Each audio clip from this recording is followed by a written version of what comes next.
대통령실 3명은 모두 쓴잔을 들었고요.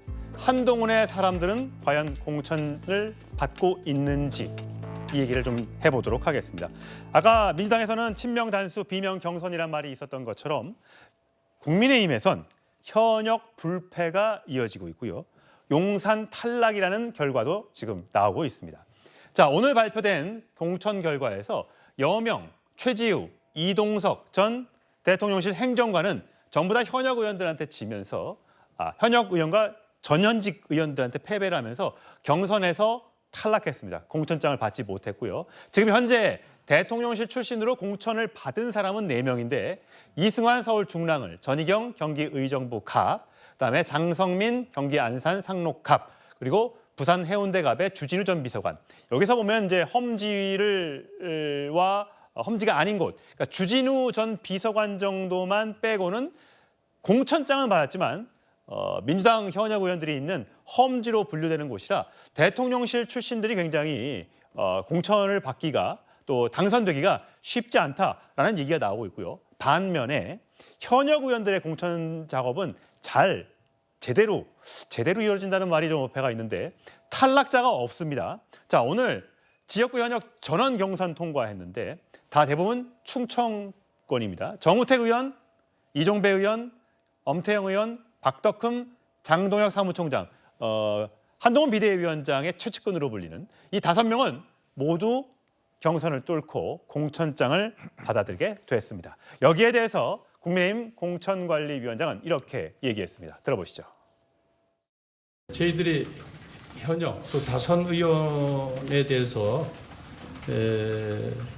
감점 제도를 운영했는데 이번에 보면은 현역들이 많이 됐습니다. 저희들이 생각할 때 현역 관리를 굉장히 잘했거나 경쟁 후보가 아직 알려지지 않아가지고 그렇게 됐다고 저희들은 평가합니다. 그리고 앞으로도 현역 관리를 잘 못하신 분들은 굉장히 불리하게 이렇게 나올 수 있습니다.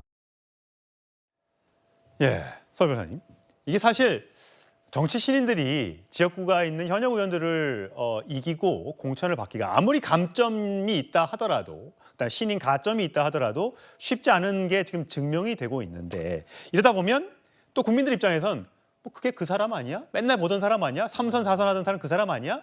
무슨 감동이 있지? 라고 또 얘기하시는 분들이 계신 것 같아요. 그러니까 이번 잡음이 없는 국민의힘의 공천, 아까 우리가 화면에서 봤다시피 그렇게 깔 게 있을까라는 생각이 들 정도긴 합니다만은 이런 부분에 있어서는 좀 많이 혁신이라는 부분에서 우리가 평가를 해보자면 굉장히 그 정도는 많이 떨어지는 건 사실인 것 같습니다. 우리가 아까 화면에서 봤다시피 박덕흠 의원 같은 경우는 21대 초기에는 상당히 부동산 문제로 아니면 이해충돌 문제로 상당히 좀 시끄럽지 않았겠습니까? 그럼에도 불구하고 이번에 쇄신 공천이 되지 못하고 그냥 경선을 통해서 근데 워낙 또 현역때 유리할 수밖에 없는 구조거든요. 그리고 지금 어찌 보면 현역이 계신 곳이 어찌 보면 이분들이 굉장히 오랫동안 있던 분도 계시고 조금 아쉬운 부분은 있어요. 특히나 이분들이 중앙 정치에서 어떤 부분을 우리가 딱 그 의원을 떠올렸을 때 생각나는 게 있어야 되는데 솔직히 그런 분은 거의 없으시거든요. 그런 부분에 있어서는 좀 아쉽습니다. 그러니까 정우택 의원 같은 경우에 워낙 오래 하셨고 지금 5선